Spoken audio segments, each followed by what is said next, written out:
Hello student. I think आप सब अच्छे होंगे। आज हम स्टार्ट करने जा रहे हैं कि PSIR political science international relationship ये क्या है। ये एक ऑप्शनल है जो कि यूपीएससी के अंदर जो कि एक पेपर होता है जो कि 500 मार्क्स का होता है। ईच पेपर 250 मार्क्स का होता है और सेकंड पेपर 250 मार्क्स का होता है। आज हम इसके बारे में एनालिसिस करते हैं कि ऑप्शनल के पेपर में किस किस तरह के कौन से क्वेरीज और कौन कौन से इसके अंदर चैप्टर होते हैं। मैं आपको बताऊंगा कौन कौन से इसके अंदर पॉलिटिकल थॉट्स होते हैं, ये भी आपको इसमें जानने को मिलेगा। तो ओके, स्टार्ट करते हैं फिर। आज का टॉपिक बिल्कुल नए सिरे से, बहुत ही स्टार्टिंग और बहुत ही अच्छा सेगमेंट रहने वाला political science and international relationship के ऑप्शनल के बारे में। क्योंकि बहुत सारे स्टूडेंट क्या करते हैं कि उनके उनके कुछ इंटरेस्ट तो होता नहीं है लेने में कि कौन सा ऑप्शनल लें कौन सा ऑप्शनल लें। तो वो देखते हैं कि उन्होंने कौन सा जो सब्जेक्ट है वो ऑप्शनल जो है कौन सा स्कोरिंग सब्जेक्ट है। ओके, और सेकंड पॉइंट वो क्या देखते हैं कि कौन से टॉपर ने कितना अच्छी तरह से उन्हें क्लियर करा ऑप्शनल। कोई ज्योग्राफी की तरफ अप्रोच करता है, कोई हिस्ट्री की तरफ अप्रोच करता है, कोई लिटरेचर की तरफ अप्रोच करता है, कोई पॉलिटिकल साइंस की तरफ अप्रोच करता है। तो मैं ये नहीं कहता कि आप पॉलिटिकल साइंस ही लीजिए, मैं ये कहता हूँ कि आपको जिसमें आपका ज़्यादा इंटरेस्ट होता है, जैसे कि किसी को पॉलिटिकल में इंटरेस्ट होता है, किसी को ज्योग्राफी में होता है, किसी को अदर अदर एग्जाम मतलब अदर ऑप्शनल के अंदर इंटरेस्ट होता है। ओके, तो स्टार्ट करते हैं हम। आज हम पॉलिटिकल साइंस इंटरनेशनल रिलेशनशिप, इसके अंदर ये अपना अंदर बहुत ही वाइड एरिया लेके बैठा पड़ा है, पॉलिटिकल साइंस इंटरनेशनल रिलेशनशिप। तो मैं आपको बताता हूँ, पहले इसके छोटी सी डेफिनेशन बताता हूँ। पॉलिटिकल साइंस क्या है, सबसे पहला क्वेश्चन तो यही आता है, पॉलिटिकल साइंस है क्या। पॉलिटिकल साइंस एक ऐसे अप्रोच है जिसमें कि हम नॉर्मेटिव अप्रोच और जिसे कहते हैं फैक्ट वैल्यू, लाइक मतलब एक नॉर्मेटिव अप्रोच होती है और एक इम्पेरिकल अप्रोच होती है। नॉर्मेटिव अप्रोच क्या होती है, जो कि हमें ट्रेडिशनली, जो कि हमें पुराने टाइम से हमें लेके जो अभी तक आ रहे कौन से फिलोसोफर मोरलिटी के बेस पर जो उन्होंने पर्टिकुलर इंडिविजुअल ने या कलेक्टिव जो फिलोसोफर रहे उन सबों ने अपनी अपनी बातें जो उन्होंने कही वो नॉर्मेटिव अप्रोच के अंदर आती है।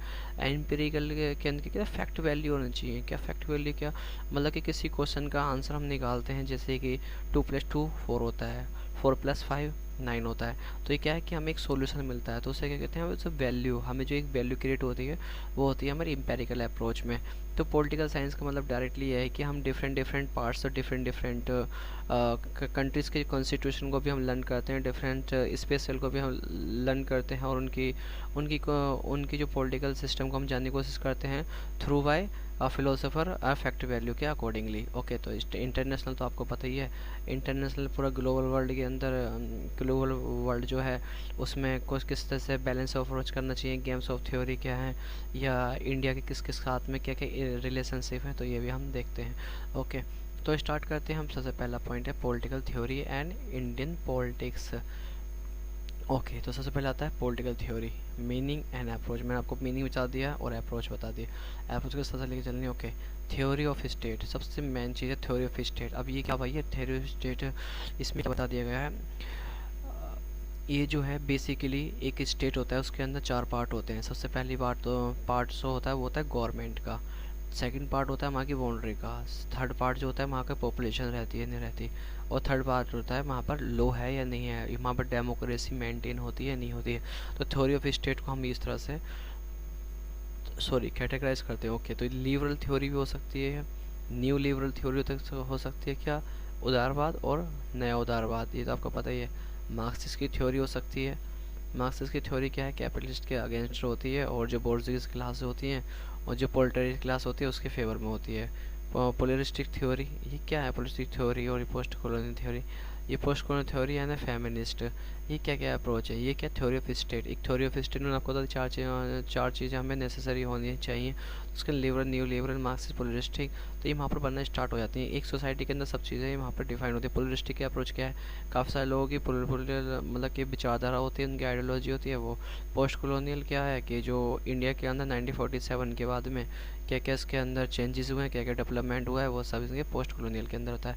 फेमिनिस्ट अप्रोच जो होती है, क्या हमने कि क्या हमने एम्पावरमेंट, वुमेन एम्पावरमेंट के लिए हमने क्या कौन कौन सी पॉलिसी हमें लाई गई हैं 1947 से 7 के बाद में, और हाना एंड्राइड का क्या क्या इसमें रूल रहा था, जब नाजिस ने उसके ऊपर मतलब जर्मनी के ऊपर काफ़ी अटैक कर रखा जूस को मोबिलाइज एंड जो वहाँ पर ब्लडबाथ किया था।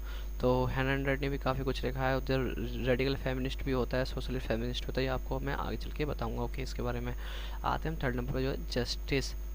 अब देखो जस्टिस का भी कि सबसे सबसे अच्छा बताता हूँ मैं आपको इसके बारे में। माइकल सैंडल जो हैं उनकी काफ़ी कम से कम 10 से 12 वीडियोज़ हैं यूट्यूब के ऊपर। हार्वर्ड यूनिवर्सिटी की काफ़ी अच्छी तरह से उन्होंने वेल डिसिप्लिन तरीके से उन्होंने समझा रखा है कि जस्टिस क्या है, जस्टिस को किस तरह से हम देखते हैं, और जस्टिस आज के टाइम में हम किस तरह से कैटेगराइज कर सकते हैं। तो जस्टिस तो अब देखो मेन चीज़ क्या है, जस्टिस तो आपको पता ही है, जस्टिस फैसला करना होता है। बट इसके अकॉर्डिंग क्या होता है, concept of justice with special reference to Rawls theory justice and its commentarian critics. अभी कॉमेंटेरियन क्रिटिक्स क्या मैं बताऊँगा अभी इसका concept of justice. Okay, special reference और रोल्स थ्योरी। अब रोल्स थ्योरी क्या है, जॉन रोल्स जो है एक सबसे मेन चीज़ है, उसे मतलब जस्टिस थ्योरी के father of the justice theory कौन है, रोल्स हैं, जॉन रोल्स हैं। Okay, it is the commentarian critic. Commentarian critic क्या होते हैं, बहुत सारे जो विचारधारा के लोग होते हैं वो एक जगह इकट्ठे होते हैं और वो कहते हैं कि इसे क्योंकि जस्टिस इसके अकॉर्डिंगली जस्टिस ही नहीं होगा, क्योंकि उसमें वो काफ़ी सारे लूप होल हैं और इनके लिए बिल्कुल एब्सोल्यूट नहीं होता, क्योंकि जस्टिस एक एब्सोल्यूट नहीं है। क्योंकि आगे पता क्या जिस पर्टिकुलर के लिए हमने जो जस्टिस के लिए अप्रोच हमने किया है कि उसके अंदर कुछ नेगेटिविटी होती है और उसके अंदर पॉजिटिविटी होती है। तो जैसे कमेंटेरियन ने इसे क्रिएट करा है जॉन रोल्स को, तो ये भी आपको पढ़ना होगा। ओके सर, फोर्थ पार्ट होता है इक्वलिटी। ये तो बहुत ही इंपॉर्टेंट है। इक्वलिटी क्या है, चैप्टर 4 मतलब कि आर्टिकल 14 डायरेक्टली इसमें इन्वॉल्व है, जो कि हमारा कॉन्स्टिट्यूशन का, उसमें इक्वलिटी है। एक मतलब कि सोशली एक व्यक्ति को सोशली इक्वलेंट होना चाहिए, पॉलिटिकली इक्वलिटी अप्रोच होनी चाहिए, इकोनॉमिकली। बट इकोनॉमिकली आज का टाइम में इतना नॉर्मेटिव अप्रोच नहीं है कि इकोनॉमिकली हो सकता है। बट उसे इकोनॉमिकली अप्रोच के लिए क्या है, जो मार्जिनल सेक्शन पर जो व्यक्ति है उसको भी हम उसको हम थोड़ा कुछ प्रोवाइड करते हैं, जिससे कि उसकी बेसिक लिवलीहुड को उसकी मतलब स्ट्रगल करता रहे वो। Okay, relationship between the equality and freedom. अब आप कह देंगे इक्वलिटी फ्रीडम के अंदर क्या है, इक्वलिटी क्या है, इक्वलिटी के समान रूप से फ्रीडम हमारे पास क्या है, मैं बताता हूँ। फ्रीडम एक फ्रीडम है कि हम कहीं भी आ जा सकते हैं, बट कहीं कहीं क्या है कि बिल्कुल कुछ ऐसी जगह है जहाँ पर हमें फ्रीडम नहीं है। क्योंकि जैसे कौन सी जगह, जैसे कुछ जगह हैं जैसे कि जैसे मैं बताऊं, जैसे कि अंडमान निकोबार के अंदर जरावाज सोसाइटी है, वहाँ पर हम बिल्कुल भी नहीं जा सकते, क्योंकि वहाँ पे जो उनका बिल्कुल अलग ही उनका सेपरेट रहने का जो गवर्नमेंट ने उनके लिए एक अलग से पॉलिसीज़ बनाई। ओके, अफर्मेटिव एक्शन क्या होते हैं, मैंने अभी आपको बताइए। अफर्मेटिव एक्शन के सकारात्मक जो एक्शन होते हैं क्या, जैसे कि किसी को मतलब किसी को रिजर्वेशन नहीं मिला, उसे रिजर्व प्रोवाइड कराना। कोई मार्जिनल सेक्शन है ऐसे कम्युनिटी में, जैसे कि उसे कुछ बेसिक ह्यूमैनिटीज़ फुलफ़िल नहीं हो रही किसी की, तो उसे बेसिक फुलफ़िल करने के लिए हम बीपीएल कार्ड या राशन कार्ड के थ्रू से वो चीज़ें प्रोवाइड कराते हैं, जिससे कि उसकी लिवलीहुड चलती रहे। ओके, अब आते हैं राइट, थ्योरी ऑफ राइट तो आपको पता ही है राइट क्या है। राइट्स सब में मेन चीज़ है कि आप किस तरह से व्यवहार करते हैं। Okay, meaning and theories. Right के बारे में मीनिंग थ्योरीज है, क्या सही है क्या गलत है वो हम बताएंगे बाद में। अभी डिफरेंट काइंड्स ऑफ राइट, जैसे कॉन्सेप्ट ऑफ ह्यूमन राइट क्या कॉन्सेप्ट है, जैसे कि कहीं जीनोसाइड हुआ, कहीं पब्लिक को मोबिलाइज करा गया, कहीं करप्शन हो रहा है, तो हमारे एक राइट होते हैं। तो ये एक राइट के अंदर राइट होता है कि ह्यूमन राइट का कैसे ह्यूमन राइट कमीशन इसके लिए बनाई गई है। ओके, जो कि कॉन्स्टिट्यूशन का पार्ट भी है। ह्यूमन राइट कमीशन है, स्टेट ह्यूमन राइट कमीशन है, और मतलब कि वर्ल्ड लेवल पे भी ह्यूमन राइट कमीशन है, जो कि वर्ल्ड हेल्थ ऑर्गेनाइजेशन के अकॉर्डिंगली इसे मेंटेन भी किया जाता है, उसे देख रेख भी की जाती है। ओके, तो राइट का तो बहुत बड़ा कॉन्सेप्ट है, ये भी मैं आपको बाद में बताऊंगा। ओके, डेमोक्रेसी तो 6 पॉइंट जो है बहुत ही इंपॉर्टेंट रहने वाला है, क्योंकि डेमोक्रेसी तो विदाउट डेमोक्रेसी का कोई भी देश पॉसिबिलिटी है कि चल सकता हो। क्यों, क्योंकि डेमोक्रेसी एक ऐसी चीज़ है कि जहाँ पर रिप्रेजेंट किया डायरेक्टली पब्लिक के थ्रू एक मतलब एमपी जैसे इंडिया के अंदर है वो इनडायरेक्टली चुने जाते हैं, मतलब प्राइम मिनिस्टर जो है इनडायरेक्टली होता है, क्योंकि हम डायरेक्टली क्या करते हैं कि उन्हें जो मेंबर ऑफ पार्लियामेंट को हम डायरेक्टली हमने उसे रिप्रेजेंट करते हैं। फिर जो पार्लियामेंट जो होते हैं, जो मेंबर ऑफ पार्लियामेंट हैं, वो डायरेक्टली जो कलेक्टिव रिप्रेजेंट करते हैं वो प्राइम मिनिस्टर को रिप्रेजेंट करते हैं। ओके, तो ये एक डेमोक्रेसी का भी एक डेमोक्रेसी का बिहेवियर है। और डेमोक्रेसी जहाँ पर कहा जाता है फॉर द पीपल, मतलब government of the people, for the people, और मतलब कि for the people. Classical contemporary theories, इसी कंटेम्प्रेरी थ्योरीज भी हमें देखनी पड़ेंगी। ओके, कंटेम्प्रेरी थ्योरी ये सब ठीक है। Okay, different model of the democracy. अब आता हूँ डेमोक्रेसी। अब देखो, रिप्रेजेंटेटिव, मैंने आपको बताया था रिप्रेजेंटेटिव क्या है। हाँ, तो रिप्रेजेंटेटिव है। रिप्रेजेंटेटिव कि हम जब जब वोटिंग इलेक्शन, ड्यूरिंग इलेक्शन क्या होता है, हम डायरेक्टली रिप्रेजेंट करते हैं दूसरे व्यक्ति को। दूसरा व्यक्ति थर्ड पार्टी को रिप्रेजेंट करता है, फिर जाके वो एक थर्ड लेवल की गवर्नमेंट बनाता है। एक गवर्नमेंट बनती है। ओके, पार्टिसिपेटरी पता है आपको, जो काफ़ी जब हम जब पार्टिसिपेट करते हैं, जब ये एलाइड ग्रुप भी पार्टिसिपेट करता है, हर एक पार्टिसिपेशन करता है जो कि 18+ होता है। ओके, डेलिब्रेटिव क्या होता है? अब डेलिब्रेटिव भी मेन क्वेश्चन है, जिसमें हम डिस्कस करा जाता है कौन सी पार्टी अच्छी है, कौन सी पार्टी के अंदर कौन सा करप्शन के एंडल्स है, इसके अंदर डेलिब्रेट के डिस्कस करने का मौका मिल जाता है। ओके, अब आते हैं कॉन्सेप्ट ऑफ पावर। ये बहुत इंपॉर्टेंट है। कॉन्सेप्ट ऑफ पावर, पावर क्या है? कॉन्सेप्ट ऑफ पावर, जैसे कोई भी लीडर है, वो अपनी पावर का भी बिल्कुल एक बहुत बड़ा एलाइड ग्रुप होता है, या मतलब कॉमन ग्रुप होता है, उन सबको भी उसके ऊपर रूल करने की कोशिश करता है। बट वो वाला ये कॉन्सेप्ट पावर नहीं है। जैसे पावर हमारे पास में बैलेंस ऑफ पावर, किसके कंपैरिजन में, जैसे कि अमेरिका और चाइना के बीच में बैलेंस ऑफ पावर बनानी होती है। तो ये कौन सा पावर की बात करते हैं? ये एक इसका थ्योरी ऑफ फुकुयामा, उन्होंने ये थ्योरी दी है कॉन्सेप्ट ऑफ पावर की। तो उसमें क्या है, हेजेमनी के ऊपर है। ओके, हेजेमनी कैसी तरह की? किसी को दबा के चलना, जैसे कि चाइना इस टाइम पाकिस्तान को दबा के चल रहा है। चाइना जैसे श्रीलंका को दबा के चला, क्यों? चाइना ने बहुत काफ़ी सारा उन्हें पैसा प्रोवाइड किया गया था, उसकी उनकी तरफ से काफ़ी सारा मनी इन्फ्यूज़ उनके उसमें करी गई थी। तो उनको वो डेप्थ में फंस चुके हैं, और वो उन्होंने अपना आइलैंड वगैरह उन्होंने बेचा है। श्रीलंका ने हमन आइलैंड भी उन्होंने बेच रहे हैं, और ये डायरेक्टली ये अब ये जो है चाइना पाकिस्तान कॉरिडोर जो है डायरेक्टली जो निकल रहा है, इसमें से भी कुछ हिस्सा इसमें से प्रोवाइड करके ये जो है पाकिस्तान को मोबिलाइज कर रहे हैं, और पाकिस्तान को भी इसमें डेप्थ में फंसाने की कोशिश कर रहा है। कौन? चाइना। तो ये हेजेमनी का एक सीधा साधा आंसर है। और ये आपको पता है आइडियोलॉजी क्या होती है? आइडियोलॉजी हर किसी पर्टिकुलर का आंसर की व्यक्ति की आइडियोलॉजी होती है। और लेजिटिमेसी तो भाई, एक लेजिटिमेसी में बताता हूँ क्या होती है। एक अथॉरिटेटिव गवर्नमेंट होती है। अथॉरिटेटिव गवर्नमेंट क्या होती है?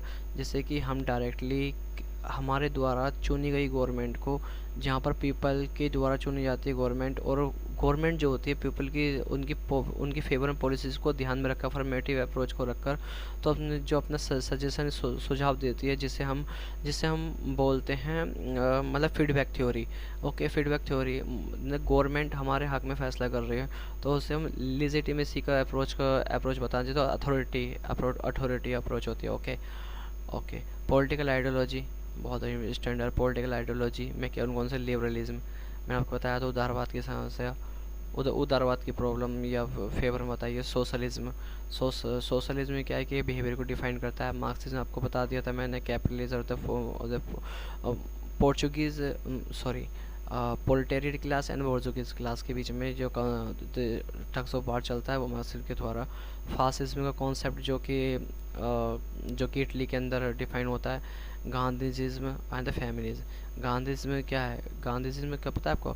गांधी जी ने जो फिलोसफी, जो उनकी आइडियोलॉजी है, किस तरह से उन्होंने एक अपनी लाइफ को जिया है, वो एक आइडियोलॉजी है। उन्होंने किस तरह से डिफाइन किया है मार्क्सिस्ट पॉलिसी को और अपनी गांधीजिज्म पॉलिसी को। ओके, फेमिनिज्म तो पता है, रेडिकल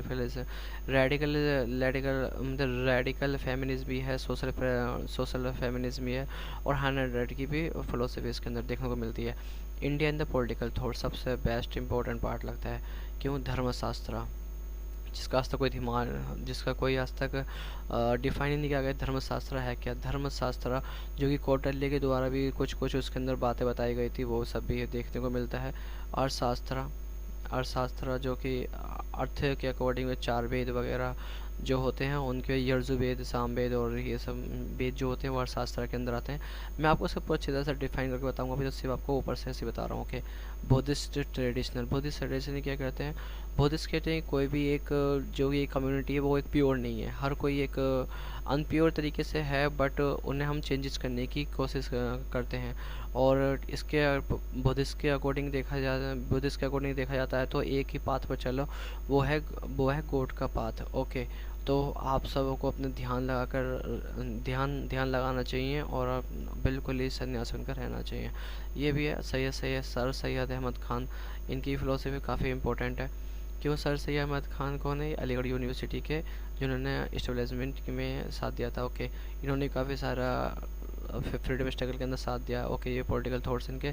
श्री अरविंदो कौन है? ये काफ़ी बड़े रेडिकल अप्रोच भी रह चुके हैं और इन्होंने अपना स्पिरिचुअल की भी एक्टिविटीज़ को इन्होंने अप्रोच किया था। ओके, एम के गांधी आपको पता है, मोहनदास करमचंद्र गांधी। तो ये जो है 1914 के अंदर इंडिया के अंदर पहला कदम रखा था।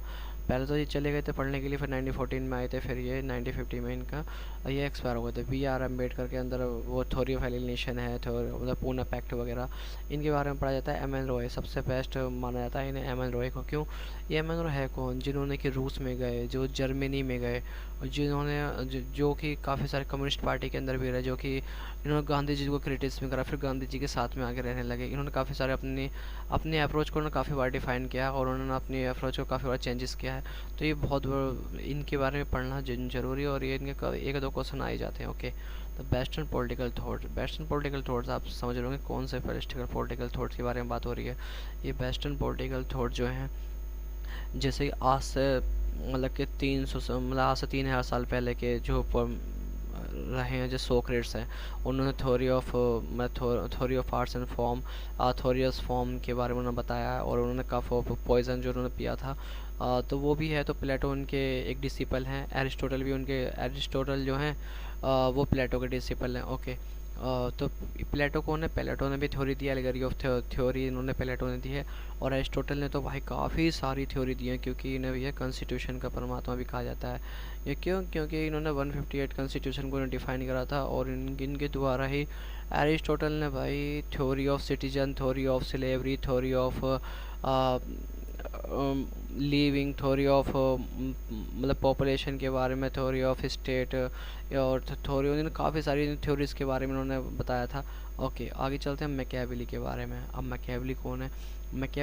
जो इन्होंने द प्रिंस के बारे में इन्होंने लिखा है काफ़ी अच्छी तरह से, कि एक प्रिंस को किस तरह से अपने जजमेंट को पास करना चाहिए, एक प्रिंस को किस तरह से बिहेवियर करना चाहिए, किस तरह से अप्रोच करना चाहिए। ओके, तो इनके द्वारा मैकियावेली तरह ये लिखा गया हॉब्स। अब आते हैं हॉब्स की तरफ। हॉब्स कौन है?